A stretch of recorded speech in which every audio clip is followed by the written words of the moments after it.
What's good, YouTube? It's your boy Quinn Wade, basketball analysis, coming to you with more free agency. But this is a trade. CJ Miles will be going to the Toronto Raptors.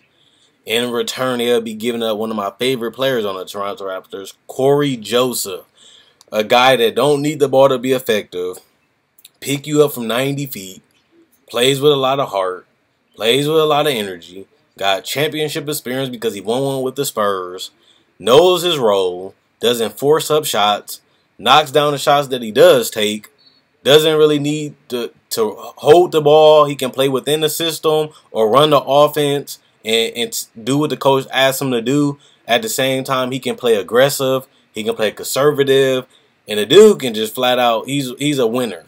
And like I say, he won a championship already. Whatever you tell this man to do, he goes out there and do it, regardless if he just goes out there and he's a professional. And Indiana, they going in a direction where they don't have a superstar. They're good enough to still make the playoffs in the East because the East got so terrible now. They can still make the playoffs in the East. They have some youth. And now they can add a veteran at the point guard position because right now they got 4 point guards. Aaron Brooks and all them, Joe Young and all them guys. I don't really know, did they really need Cory Joseph? But if they want somebody to play some defense and knock down some shots, it don't really need to be a ball hog. Cory Joseph is that guy. But you give up CJ Miles, he probably was going to leave anyway. And you didn't really want to pay him that much money anyway. Even though he only getting paid $25 million, that's not that much for a knockdown spot up 3-point shooter. But other than that, CJ Miles don't really bring that much to the table. You get a player that can do more things than him and knock down the spot up 3-point shot in Cory Joseph.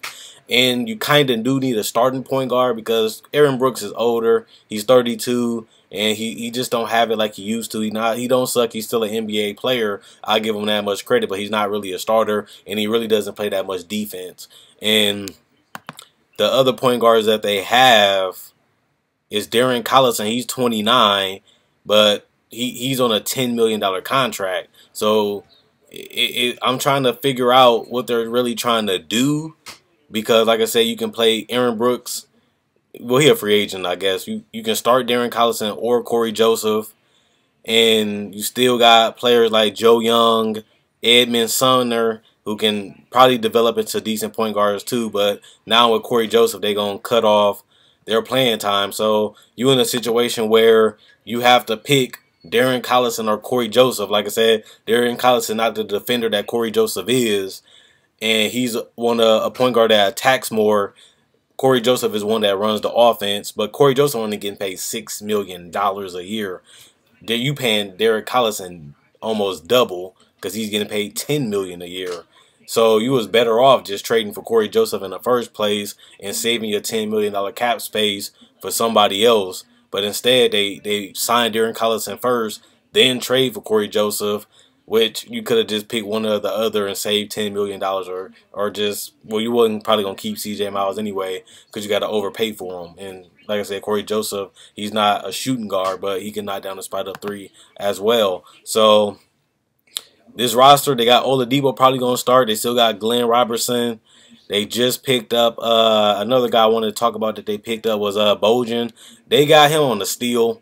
You're not really paying him that much money. The dude can knock down spot up threes. He has the length to play the 3, and he's mobile. He's athletic. He's not scared of the big moments. He's not scared to take shots, and he is a little trigger happy. He do have iffy shot selection sometimes, but the dude can play. He showed that in Washington. He showed that in Brooklyn, and you're not paying him that much money, and you don't really have him for a long time, and he's still young. So you can see what you have with that. If it don't really work out, he can play the 2 or the 3, and you can trade him because he's still on a cheap, affordable contract, and it's tradable because the dude can produce with the numbers that you gave him.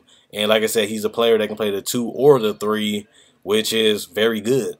That you can switch stuff with him. He's not a great defender, but he also not a trash one. So I like the Bogdanovic pickup. I like the trade for Cory Joseph. Besides that, you have Darren Collison, and you should have just picked one or the other to save you money. But this is a team that got a lot of money now because Paul George was worth $19 million, and then you was going to have to pay him even more money if he became a free agent and wanted to stay. So you let go of CJ Miles. You got Bojan in return for a cheaper deal, and I like it. I like what the Indiana Pacers are doing. Like I said, the East is weak, so they don't really have to do that much to make the playoffs. And then even if they don't, they still get a top 15 pick, and they can, like, they got Miles Turner in that top 10. I mean, below the top, after the top 10. So hopefully you can strike gold with another player. They still got good lineups, still got versatility, still can switch, still can play big because of Al Jefferson and Miles Turner. Or you can just put Miles Turner at the 5 and play small, and he can still post up. He still got the post fadeaway, can still knock down the mid-range jumper. He can still play pick and roll, pick and pop, pick and roll. He can still shoot the spot up 3. So I like the pickups with Bogdanovic and Corey Joseph, and we're going to see what else they make. They still got a little cap left, and now they got to stock up on assets so they can get another superstar, or on top of that, try to draft somebody that can become one and open up some availability so they can play and develop into one. So let's see what they do. Check out my Facebook page, analysisplayground.com. It'll be in the description in the comment section below. There's a blue link. Click that. It sends you right to my Facebook page. And just like that, like I said, Corey Joseph and Bogdanovic ain't going to change the whole culture. They're not going to change the team. But they are solid players on good contracts that you can package together and trade for picks, or trade for a player that you might need that can upgrade the talent. So these are great players on good contracts.